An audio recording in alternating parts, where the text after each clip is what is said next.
Le contenu de cette vidéo va peut-être vous faire peur. Vous ne sortirez peut-être plus de chez vous ou partirez en vacances l'esprit tranquille. En effet, pour cette première vidéo, on va parler des monstres.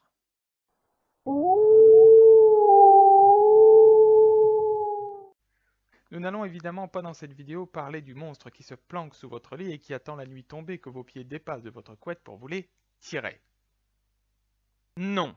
Des vrais monstres existants ayant existé et qui stimulent, il faut bien le dire en nous, un véritable intérêt. Même si, avouons-le, nous n'aimerions pas trop nous retrouver en face de ça, ou même de ça. Ah non, ça c'est autre chose.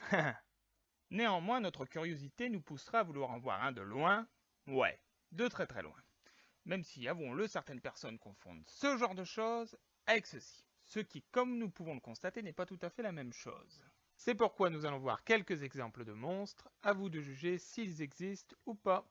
Pour commencer, on va s'intéresser au monstre le plus connu, Nessie, aussi appelé monstre du Loch Ness. Cette créature vit dans les eaux profondes du Loch Ness qui se trouve en Écosse.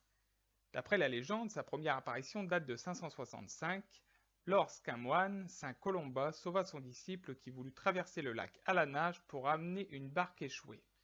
Dès lors, le monstre a traversé toutes les époques pour arriver jusqu'à nos caméras, nos appareils photo, et tout ce beau matériel moderne a pu capturer le monstre. Néanmoins, la photo la plus célèbre est truquée.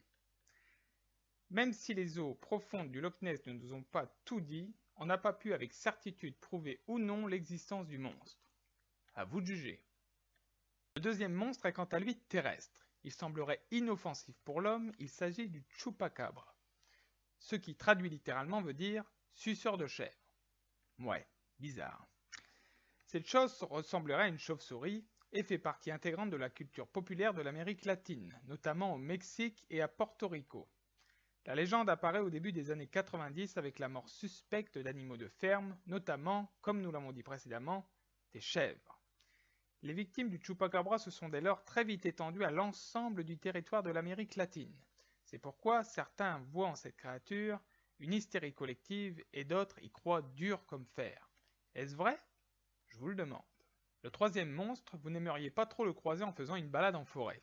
C'est le Bigfoot, qui ne veut rien dire d'autre que grand pied. Ouais, comme les miens. Il serait apparu aux États-Unis et au Canada durant la conquête de l'Ouest. On peut le placer dans la case humanoïde, il a une grande taille et laisse derrière lui des empreintes de pas gigantesques. Il occuperait des territoires peu habités par l'homme, comme des chaînes de montagnes ou des régions très boisées. Les scientifiques, par absence de preuves matérielles, ont conclu que cette créature est issue du folklore. Néanmoins, certains sont convaincus de l'existence de cette créature. Une photo célèbre a été prise à ce sujet et a été vivement critiquée. Qu'en pensez-vous? Après le suceur de chèvre, voici le suceur de sang. Oui, on va parler du vampire de Hingate. Comme vous pouvez tous le constater, mon accent anglais est formidable. L'histoire commence donc en 1967 où deux lycéennes pressées de rentrer chez eux passent par un raccourci qui passe par ce fameux cimetière, à l'ambiance lugubre. Je vous laisse imaginer un peu le tableau. On a à ce moment entendu donc un grincement étrange, ce qui fait qu'elles ont eu une réaction normale, c'est-à-dire se barrer en courant, et avant de sortir du cimetière, elles ont croisé le chemin de ce vampire. Après cette rencontre, plutôt étrange, on se rend compte que des cadavres d'animaux vidés de leur sang sont retrouvés sur les lieux. Un homme mutilé est ensuite retrouvé, les autorités locales vont donc prendre les choses en main. Le révérend Manchester se lance en plein jour dans une chasse aux vampires.